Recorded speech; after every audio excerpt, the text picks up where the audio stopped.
Pertama, saya ingin menyampaikan ya, ada suatu hikmah dari pandemi kemarin, itu adalah bagaimana terbentuknya awareness keuangan.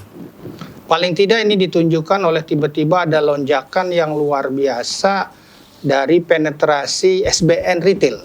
Sekarang SBN retail itu sekitar 254 triliun, jauh lebih besar dari kepemilikan SBN di lewat reksadana. Ya, dan kalau dilihat itu sebetulnya quote-unquote kanibalisasi dari deposito. Ada sekitar 1.500 triliun deposito milik individu. Itu bagus ya. Maksudnya saya melihat itu rute yang bagus karena kita juga perlu mengedukasi masyarakat bahwa investment itu yang terpenting itu yaitu menanam investasi, menanam keberuntungan. Yang disebut beruntung itu ada 3 faktor dan ini urutan. Pokoknya aman, cuannya nyaman, liquid. Pokoknya aman itu credit risk. Ya, cuannya nyaman itu yang menyebabkan kita merugi itu nggak cuma pokoknya hilang, tapi kalah sama inflasi. Ya, jadi cuan harus ngalahkan inflasi. Kemudian investasi itu bukan cuma bisa masuk, tapi bisa keluar. Itu liquidity risk.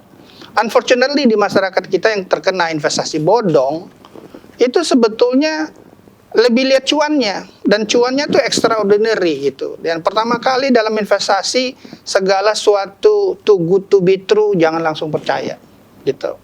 Nah, sementara reksadana itu aset kelas. Jadi kalau tadi misalnya orang trading mentality gitu ya, kita juga perlu tanyakan kehebatan dia stock picking gitu. Tapi kalau di reksadana sebetulnya aset kelas. Jadi kalau aset kelas berarti nanti yang harus diedukasi aset allocation. Ya, saya mensuarakan inspirasi story of Yosef itu ada 3 tahapan investasi: growth, protection, distribution. Growing asset dengan talenta, dengan saham, dengan properti. Kalau protection paling bagus dengan SBN, distribution money market gitu. Ya.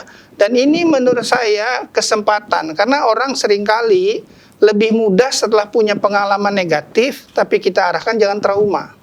Generasi muda kemarin Pak Primus, itu perlu diarahkan. Tadi Pak Primus intronya bahwa industri kita ini diawasi. Tapi ada satu sisi ya, yang saya juga ingin sharing sebagai orang yang 26 tahun di pasar modal.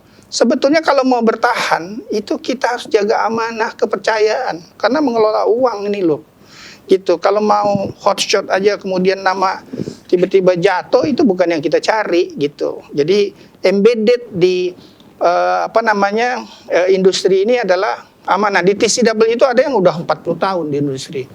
Karena klien suka, investor dia percaya. Jadi sekarang menurut saya awareness yang sudah ada tadi, awareness di level masyarakat, di advice itu ke arah plan, well plan. Well plan itu maksudnya first thing first, dia di sana butuh berapa ketika nanti tua, ya asetnya itu nanti pengganti labor income yang diluruhkan gitu.